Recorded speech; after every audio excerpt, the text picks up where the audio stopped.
Welcome to Speak from the Body, a podcast that seeks to explore the wealth of wisdom of the body.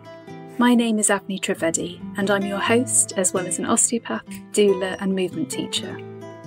In this podcast, I speak to experts about all sorts of topics to do with the body, such as touch, trauma, body confidence, gratitude, birth, movement, relaxation, and baby development. My wish is that you learn how to connect with, listen to, and respect your body.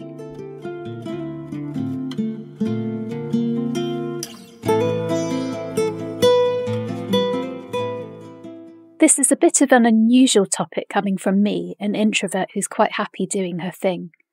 I can feel so awkward in groups. Various lockdowns have really brought it home to many of us how much we need one another. Whether it's having a chat with a neighbour, phoning a friend when you're having a hard day, or sending a care package to someone in need, our lives are enhanced by people.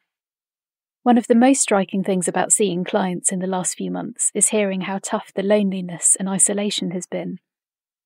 I've heard so many stories. Pregnant women who've had to go to scans on their own and sometimes receive sad news all alone. Couples with a new baby who miss out on visits and in-person groups, and their babies missing out on being cuddled by others. People who live on their own and haven't had a hug for months. People feeling alone and isolated with grief, anxiety, and overwhelm. I've purposely moved clinics in the past to have more of a sense of a working community, because it can be so isolating if you don't have a team or colleagues around. Even a quick chat in the corridor in between seeing clients is nourishing. I've been reflecting a lot on how we find community and trying to imagine what life would look like if community was given more priority.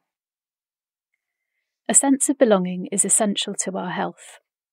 It's part of our sense of safety and necessary for the release of oxytocin, a hormone and neurotransmitter that's important for people of all ages and stages of life. I remember the early days when Brexit was first being talked about. A number of clients from overseas who'd made the UK their home no longer felt welcome here.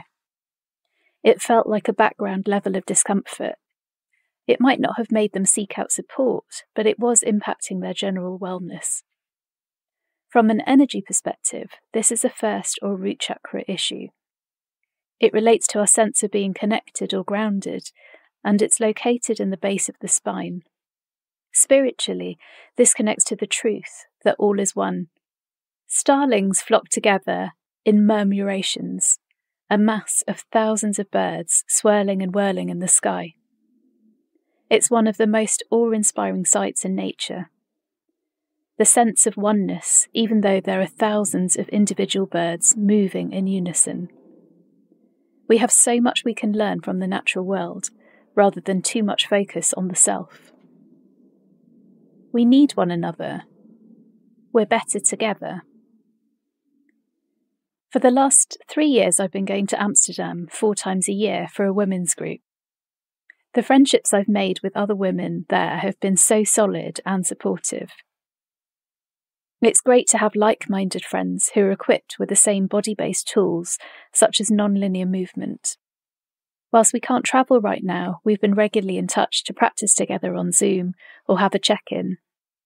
I receive deep listening and presence that I don't necessarily get from many other people who engage at the level of chit-chat. I was reading an article about Marcus Rashford, the young footballer who plays for Manchester United, who's been such a force about tackling child food poverty. He's galvanised corporates and the public into taking action. In the article, he talks about the gratitude he has for teamwork. My success is their success, he says. As with my community, each of those boys in my academy teams made me the player and man I am today, and I've never taken that for granted. We were on this journey together from 6 years old, and they're still a part of mine. He credits the people around him for the sacrifices they made, from his brother taking him to training to his coaches. It's only at my age now that I realise those subtle acts were my community wrapping their arms around me and saying, "We have you, and we'll protect you." That's really special. I'm sure I've talked about it in a previous episode, but I'm a big fan of the Blue Zones projects, which look at longevity around the world. One of the key aspects of people who live to over 100 in sound body and mind is a sense of belonging. We need to radically rethink our provisions for people as they age. Having grown up in an extended family, I've lived with that blessing of seeing that elders are valuable and precious. There are so many interesting social projects where nursery-age children have mixed with elderly people and seen mutual benefits to health and happiness. Or university students avoiding debt by living with an older person who they can do simple housework for. I know there's no golden solution, but we need to look at health from a social lens. Healthcare should never be something that only those with privilege can have access to. And initiatives don't have to be costly.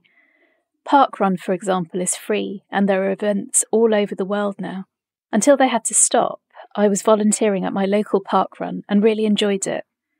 There's something uplifting to come together and cheer small children on as they try to make it around the park as quickly as they can. Positivity breeds positivity. When I spoke to Robin Grill, a child psychologist, in a previous episode, he talked about how each child needs 4 adults to strengthen and support them. In addition to their parents, this could be grandparents or aunts and uncles or close friends. The idea of a nuclear family is outdated and doesn't offer enough support. We somehow need to return to the idea of a village.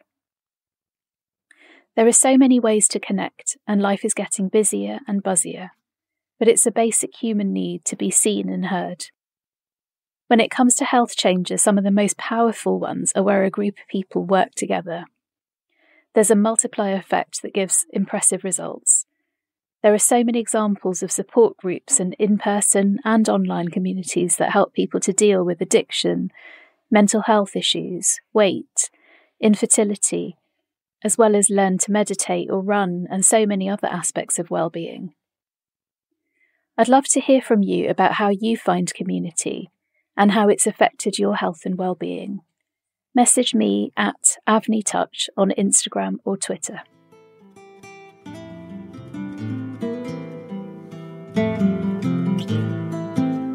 Thanks for listening to this episode. If you've enjoyed it, please send me a comment on Twitter or Instagram at Avni Touch. Subscribe to Speak from the Body on iTunes or wherever you listen to your podcasts. Go to avni-touch.com/podcast to get the show notes. And finally, please head over to iTunes to subscribe, rate and leave a review. It's very much appreciated. Thank you.